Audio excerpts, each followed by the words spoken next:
कौन बनेगा नेता। नगर निगम के चुनाव पास आने वाले थे। पूरे कानपुर शहर में टिकट को लेकर मारामारी शुरू थी, लेकिन सबसे ज्यादा चर्चा में वार्ड नंबर 40 की सीट थी। वो इसलिए क्योंकि इस बार वहां की सीट महिला के लिए आरक्षित थी। अब सवाल ये था कि चुनाव लड़ेगा कौन। इससे पहले ठाकुर साहब वहां से पार्षद थे और इस बार उन्होंने अपनी पत्नी सीमा ठाकुर को टिकट दिलवाई और ठाकुर साहब की शान के कारण सीमा जी ने 20,000 वोटों से चुनाव जीत लिया। अरे बधाई हो सीमा भाभी, अब तो आप वार्ड की पार्षद बन गई हैं। अब तो हमारे काम आप ही करवाएंगी। अरे ये तो सिर्फ नाम की पार्षद बनी है, वो तो महिला सीट आ गई, वरना पार्षद तो मुझे ही बनना था। अब भले ही चेहरा इसका होगा, लेकिन पावर तो मेरी ही होगी। अरे वाह भाई साहब, क्या दिमाग लगाया है आपने भी। आइए आप लोग, खाना लगा दिया है सबके लिए। सीमा जी पार्षद बन चुकी थीं, फिर भी उनकी एक ना चलती। सारे काम ठाकुर साहब खुद ही संभाल लेते और जहां जरूरत पड़ती वहां सीमा जी का अंगूठा लगवा लेते। सीमा जी ज्यादा पढ़ी लिखी भी नहीं थी। एक दिन ठाकुर साहब और सीमा एक प्रोग्राम में जाते हैं। अरे ठाकुर साहब, आप आ गए। ओहो, पार्षद मैडम भी आ गई हैं। स्वागत है आप दोनों का। लगता है हमारे पार्षद फंड का सही इस्तेमाल हो रहा है। चलिए अब उद्घाटन करते हैं। ये लीजिए ठाकुर साहब कैची, आप ही सबसे पहले प्रवेश कीजिए। सब लोग आगे निकल जाते हैं और सीमा जी पार्षद होने के बावजूद भी पीछे खड़ी रह जाती हैं। वो देखती हैं कि वेलकम बोर्ड पर उनका नाम है, लेकिन महिला होने के कारण कोई उनका सम्मान नहीं कर रहा। अगले दिन एक आदमी उनके घर आता है। अरे ठाकुर साहब नमस्कार। कल ना हम नोटिस किए कि हमारा घर तो अवैध है और नगर निगम वाले उसे तोड़ने आ रहे हैं। अरे कुछ कीजिए ना ठाकुर साहब। देखो भाई, मैं तो ज्यादा कुछ कर नहीं सकता, पर अगर तुम सबकी जेब गर्म कर दो तो कुछ हो सकता है। कुल मिलाकर 4 लाख लगेंगे। अरे 4 लाख ठाकुर साहब? अरे भाई, मैं अपने लिए नहीं मांग रहा हूँ।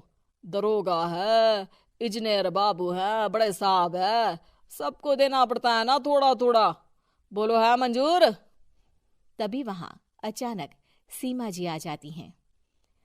अरे ये आप क्या कर रहे हैं? पहले इन्हीं लोगों से तो आपने वोट मांगे, अब इनसे ही पैसे ले रहे हो। अरे चुप रहो तुम, तुम्हारा काम है सिर्फ अंगूठा लगाना, तुम वही किया करो। मुझे दूसरे काम तुम मत सिखाओ, समझी? और तुम ना जाओ, अब पैसे लेकर आओ, वरना जेसीबी किसी भी वक्त आती होगी। सब कुछ ऐसे ही चलते रहता है। एक दिन सीमा जी और ठाकुर साहब को एक लोकल मीटिंग में बुलाया जाता है। वहां पर कई और अधिकारी लोग भी मौजूद रहते हैं। अब मैं चाहूंगा कि ठाकुर साहब हमारे बीच 2 शब्द कहें। मेरे प्यारे भाइयों और बहनों, आज मेरा सौभाग्य है कि मैं आप सबकी सेवा दिन रात कर पा रहा हूँ। आपने मेरी पत्नी को भारी मतों से जिताया है, इसलिए मैं आप सभी का शुक्रगुजार हूँ। मैं आप सबसे वादा करता हूँ कि हमेशा की तरह हमारे वार्ड में किसी को कोई तकलीफ नहीं आने दूंगा। सभी लोग तालियां बजाने लगते हैं। अब मैं माननीय पार्षद मैडम को स्टेज पे बुलाना चाहूंगा। अपने नाम को बुलाया सुनकर सीमा जी एकदम चौंक जाती है। उन्हें बिल्कुल उम्मीद नहीं थी कि इतनी बड़ी जगह उन्हें मंच पर बुलाया जाएगा। जैसे तैसे वो मंच पर चढ़ती हैं।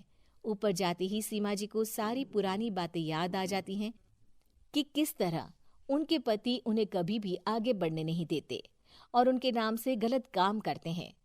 वो बोलने लगती हैं। मैं आपके वार्ड की पार्षद सीमा हूँ।